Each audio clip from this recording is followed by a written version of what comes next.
गरीब की शादी। शशि की सौतेली माँ ने उसकी शादी की तो बड़े घर में, लेकिन पति कोई काम न करता।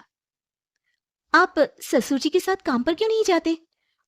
हाँ जाऊंगा, लेकिन कल से। आज जरा मैं दोस्तों के साथ घूमने जा रहा हूँ।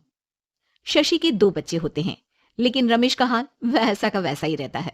एक दिन, सुनिए ना, बच्चा रो रहा है, इसके दूध के लिए पैसे नहीं है। अरे तो पिताजी से ले लो ना। क्यों? अगर आप में कमाने की क्षमता नहीं थी तो शादी क्यों की? तभी घर आई बड़ी ननद बोल पड़ती है। आहा, तुम्हारी माँ को साफ साफ कह दिया था कि लड़का ना कमाता है ना कभी कमाएगा। हम चार चार बहनें हैं इसका ख्याल रखने के लिए, और पिताजी का इतना सारा पैसा, तुम्हें किस चीज की कमी रखी है? लेकिन थोड़े ही सालों में तकदीर बदल जाती है। शशि का ससुराल गरीब हो जाता है। सब बिकने के बाद शशि अपने पति, बच्चे और सास के साथ किराए के मकान में आ जाती है। मैं कोई नौकरी करना चाहती हूँ दीदी। अरे, इतने बड़े घर की बहू थी शशि तुम, नौकरी करोगी? नहीं नहीं नहीं नहीं। नहीं करूंगी तो घर कैसे चलेगा? बच्चों को भी तो पालना है ना। तभी शशि का भाई आ जाता है। शशि, ये ले राशन का सामान, किसी भी तरह की कोई भी जरूरत हो तो बताना। भाई, अब मैं नौकरी करूंगी। देख बहन, वैसे तो मैं तेरे साथ हूं, लेकिन हाँ, मैं ये भी चाहता हूं कि तू अपने पैरों पर खड़ी हो जा। शशि को एक प्ले स्कूल में छोटे बच्चों को संभालने की नौकरी मिल जाती है। एक दिन, शशि, मेरे स्कूल को अब तुम संभाल लो, मैं कुछ दिनों के लिए अपने बेटे के पास जा रही हूं। लेकिन प्ले स्कूल अकेले मैंने कभी नहीं संभाला है।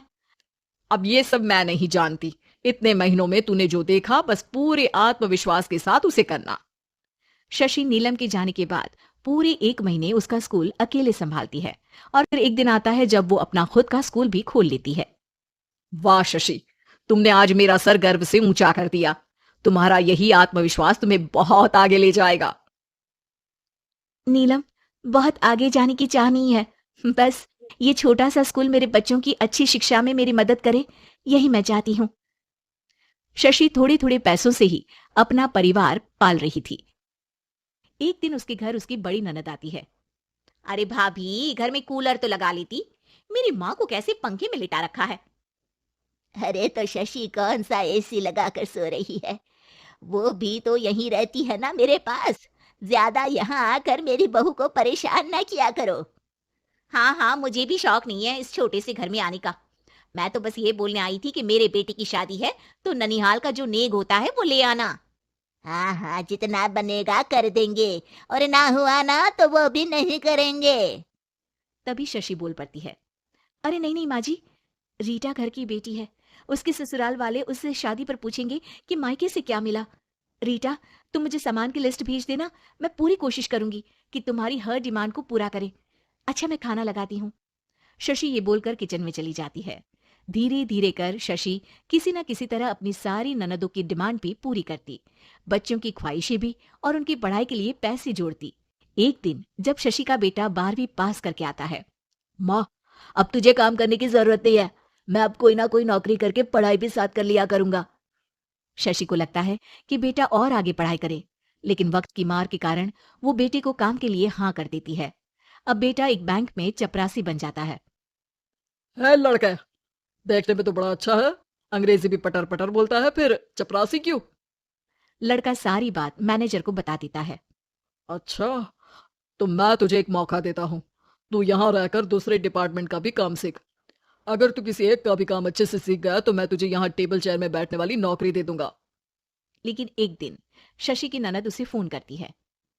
अरे भाभी, देखो, मायका तो मेरा तुम लोगों से ही है। मैंने आपके बेटे और मेरे भतीजे प्रदीप के लिए यहाँ एक नौकरी देखी है, पूरे 5,000 मिलेंगे। वैसे करता ही क्या है, चपरासी ही तो है ना।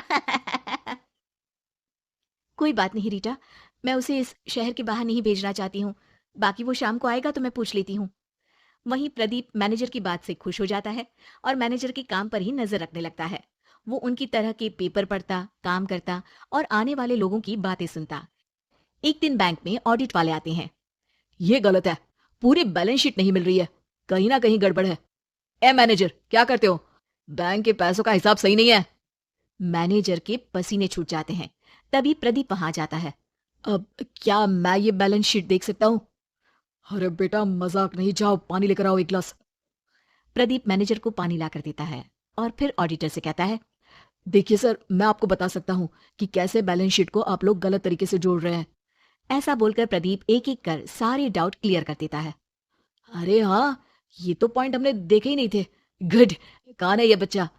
तभी मैनेजर बोल पड़ता है, अब हमारे यहाँ अकाउंट में नया आया है। ऑडिटर के जाने के बाद, वाह प्रदीप, आज तो तुमने मेरी नौकरी बचा ली। और आपने भी तो मेरी नई नौकरी लगा दी अकाउंटेंट की। बस, फिर क्या था, प्रदीप ने एक बार जो सफलता की सीढ़ी चढ़ी, बस चढ़ता ही चला जाता है। फिर एक दिन शशि की ननद, अरे भाभी कैसी हो? घर को तो बड़ा ही सुंदर चमका रखा है। अरे बेटी, कैसे आना हुआ? तू तो इस छोटे से घर में आना भी नहीं चाहती थी। कोई खास काम है क्या? अब हाँ, वो माँ, मेरा जो मझला बेटा है ना, वो अकाउंट से पढ़ाई कर रहा है, तो प्रदीप से बोलकर उसकी भी कहीं अच्छी नौकरी लगा दो ना। सास और शशि समझ जाते हैं कि कैसे पैसे आते ही लोगों के बात करने के तरीके से लेकर रिश्ते निभाने तक में बदलाव आ जाता है।